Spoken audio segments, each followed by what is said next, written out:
Aunque Nastia y Sergei se casaron hace un año, el problema de la vivienda seguía siendo tan grave para ellos como cuando se conocieron. Alquilar un piso era todo un engorro, sobre todo para una familia joven. Sobre todo cuando los sueldos de ambos cónyuges dejaban mucho que desear. Nastia encontró por casualidad este anuncio, que incluía lo siguiente: se ofrece a una joven pareja cuidar de una anciana con la perspectiva de heredar una casa en virtud de un contrato de herencia predeterminado. Si tiene alguna duda, póngase en contacto con el número de teléfono que figura más abajo. Además, se adjuntaban fotografías de la casa de 2 plantas, que a la muerte de la mujer iba a recibir el solicitante de esta oferta. Fueron estas fotos las que hicieron que Nastia prestara atención a este anuncio. Sergei, mira qué belleza. 2 plantas, un sótano, un garaje y algunos edificios, exclamó Nastia mostrando el anuncio a su marido. Para su consternación, Sergei reaccionó a la oferta con cierto desdén e indiferencia. Entiendo que la casa es bonita, pero imagínate, vivir durante meses o quizá años con una anciana, cuidarla. Tal vez sacando orinales, cambiando pañales. ¿Y estás preparada para eso? Nastia lanzó una mirada de disgusto a su marido y continuó: para ti es fácil pensar. Tienes una roca. Todo el día puedes tumbarte delante de la tele y ver telenovelas en un piso de alquiler. ¿Y luego qué? ¿Dónde va a vivir nuestro hijo? ¿O está condenado a languidecer con los nudos a la espalda como nosotros? Ante estas palabras, Sergei comprendió de inmediato que un poco más y el escándalo sería inevitable. Así que se apresuró a cambiar de conversación para limar asperezas. Vale, si es tan importante para ti. Pero, veamos primero qué es qué. Y una advertencia en la orilla: tú mismo limpiarás sus cacharros, dijo Sergei con más tranquilidad. Ese mismo día, con prisa por adelantarse a los demás, Nastia llamó al número indicado y concertó una cita. Lo más sorprendente fue que la anciana que habló con ella le dijo con voz clara cuál era la dirección de su casa. A primera hora de la mañana la pareja se dirigió en coche al pueblo donde se encontraba la mansión que iban a recibir como recompensa por sus servicios. Al bajarse en la parada adecuada, Nastia y Sergei vieron casi de inmediato la deseada casa, que colgaba sobre la carretera como un armatoste de los de antes. Vaya, ¿cómo demonios había vivido sola en aquella casa durante tanto tiempo? ¿Y por qué no tenía parientes? ¿Es posible que para algo tan bueno no hubiera herederos dispuestos a cuidar de esta anciana? Exclamó Sergei. Nastia miró con reproche a su marido, alargó el paso y se apresuró a avanzar. El paseo no duró mucho. En la verja frente a la casa colgaba una campana anticuada, que respondía con un trino estridente al toque del dedo de Nastia. Unos 5 minutos después se oyeron los pasos arrastrados de alguien y un gruñido pesado y senil. ¿Todavía se mueve? Vaya, está muy alegre, susurró Sergei. El tintineo de la cerradura metálica de la verja le hizo estremecerse. Entonces se oyó el chirrido de una puerta que se abría, y en la abertura apareció el rostro arrugado de una anciana, como una manzana asada. ¿Qué queréis, queridos?, preguntó la mujer, entrecerrando los ojos. El sonido ronco de su voz hizo que a Sergei se le revolviera el estómago. Sin desearlo, se imaginó una olla llena de los desechos de aquel dinosaurio aparentemente rico. O cómo le daba de comer gachas a la desdichada criatura y se le caían de su boca desdentada a los pantalones. Mientras tanto, Nastia empezó a gorjear algo alegremente a la anciana sobre sus llamadas telefónicas de ayer. Por un momento incluso le pareció a Sergei que un poco más y Nastia caería rendida a los pies de la vieja bruja, que había decidido alegrar los últimos años de su vida en compañía de 2 jóvenes agradables. Pasad, queridos, sentíos como en casa. Estaba a punto de tomarme el té, murmuró la anciana. Nastia la siguió obedientemente y Sergei no tuvo más remedio. Para su sincero asombro, la anciana movía las piernas con bastante brío y parecía como si fuera a vivir unas cuantas décadas más. ¿Para qué demonios necesitaba todo esto? Para ser un campesino a las órdenes de la vieja bruja, deploró en sus pensamientos Sergei. En el fondo de su corazón, aún tenía la esperanza de que Nastia renunciara a esta aventura y regresara a su vivienda alquilada. Más tarde resultó que la casera se llamaba Serafima y sus antepasados pertenecían a una antigua familia noble. Según la anciana, acababa de cumplir 93 años y tenía intención de vivir poco.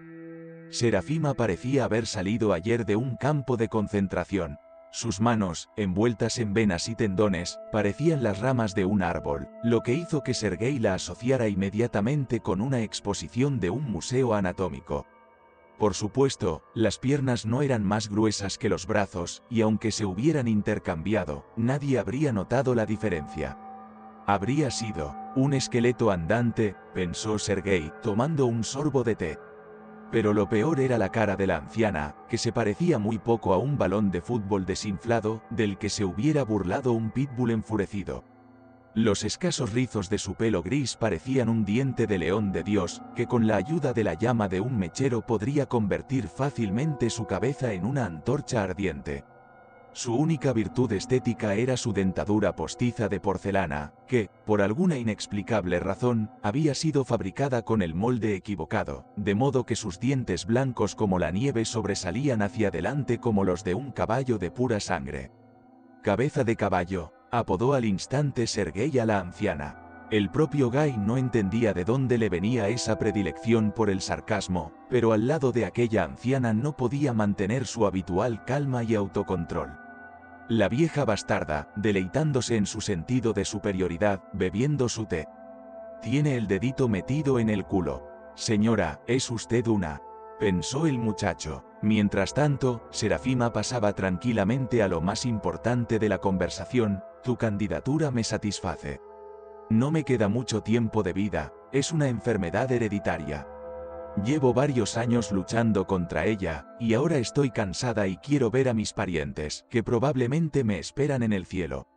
Ante esta noticia, Sergei casi se atraganta con su té, que sabía a la decocción de 1000 pares de calcetines de trabajadores invitados. La anciana miró con reproche al invitado y luego continuó: la casa, por supuesto que te daré de baja. No lo dudes. Ya he acudido a un notario y él ha hecho el testamento necesario, según el cual mi casa y todo lo que hay en ella pasará a ti. Solo hay algunas condiciones. La primera es que duerma exclusivamente durante el día, desde el mediodía hasta las 10 de la noche. Permanezco despierto toda la noche, que es lo que requiero de ti. Como me falla la vista, quiero que cada uno de vosotros se turne para leerme libros por la noche. No creo que os suponga demasiada molestia. Y la tercera petición es que nunca entréis en mi habitación sin llamar. Pase lo que pase y oigáis lo que oigáis. Creo que todo esto está muy claro y no tenéis ninguna duda al respecto, dijo la anciana al final de su monólogo. Por supuesto que lo entendemos todo, respondió Nastia con entusiasmo por las dos.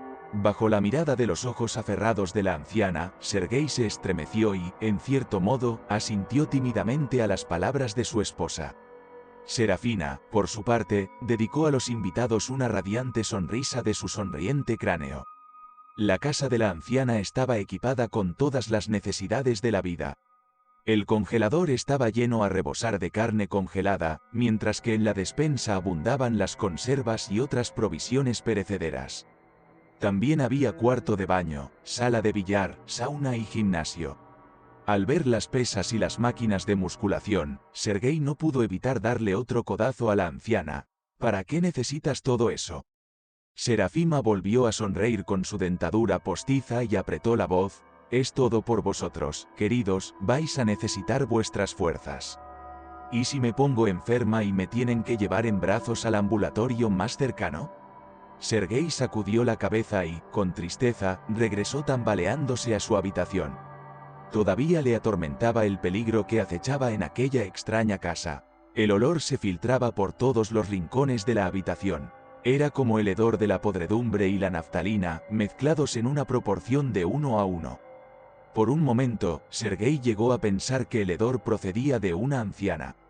Pero entonces se dio cuenta de que la atmósfera de descomposición estaba presente en la propia casa, que le pareció una morgue de 2 plantas llena de ataúdes y mesas para cadáveres. Naturalmente, no había nada de eso en la mansión. En su lugar había un montón de habitaciones de invitados, dormitorios y otras estancias cuya finalidad nadie conocía. Pero, a diferencia de Sergei, a Nastia le gustaba casi todo lo que había en la casa. Esta mansión maldita le parecía un lugar verdaderamente paradisíaco y el sueño de su vida. El primer día en casa de la anciana transcurrió casi a la perfección. Como había prometido, Serafina durmió casi todo el día y se despertó a las 10 de la noche. Recordando las condiciones impuestas por la anciana, ahora Nastia y Sergei tenían que leer sus libros durante toda la noche. Como Sergei sentía una clara e inconfundible antipatía por la anfitriona, la primera noche leyendo un libro se ofreció voluntaria Nastia. ¿Qué había de malo en ello? A esta simpática mujer solo le gusta la literatura exótica. No respeta ninguna basura, sobre todo autores extranjeros de Europa Occidental y América Central, dijo Nastia. Sergei se limitó a negar con la cabeza. No le apetecía leerle libros a la anciana, que se creía una baronesa.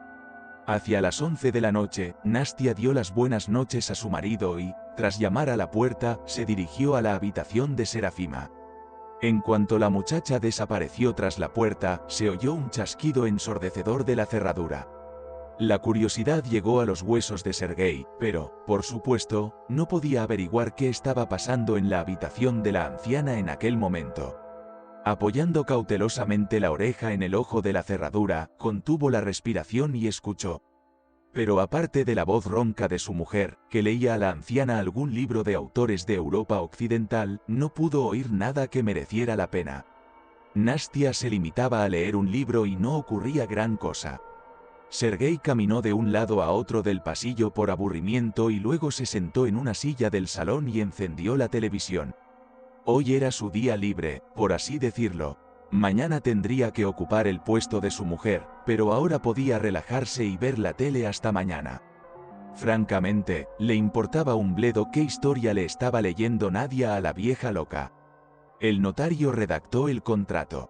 Y todo lo demás era trivial.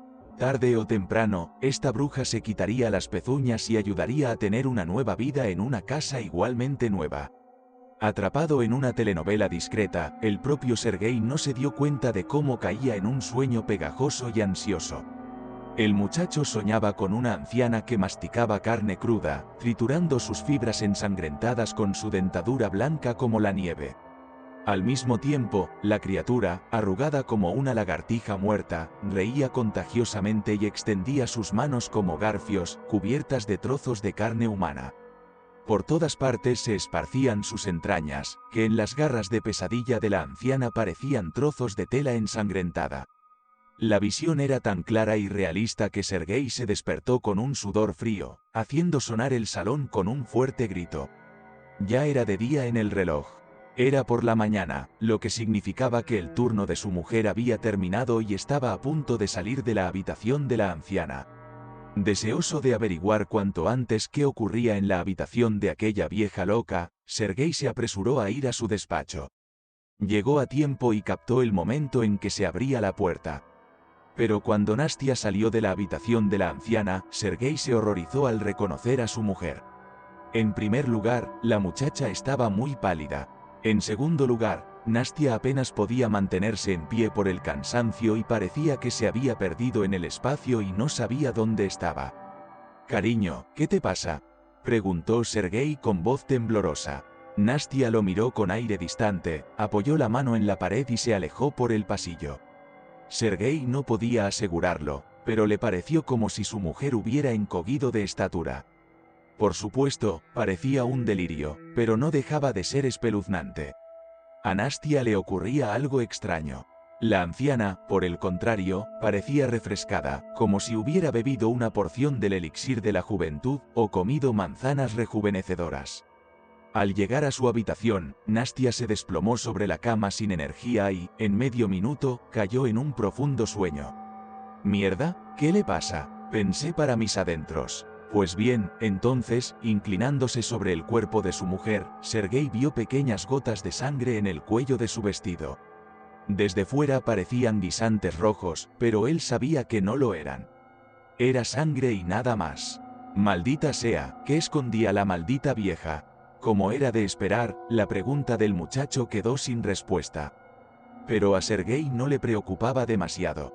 Y la razón era muy sencilla.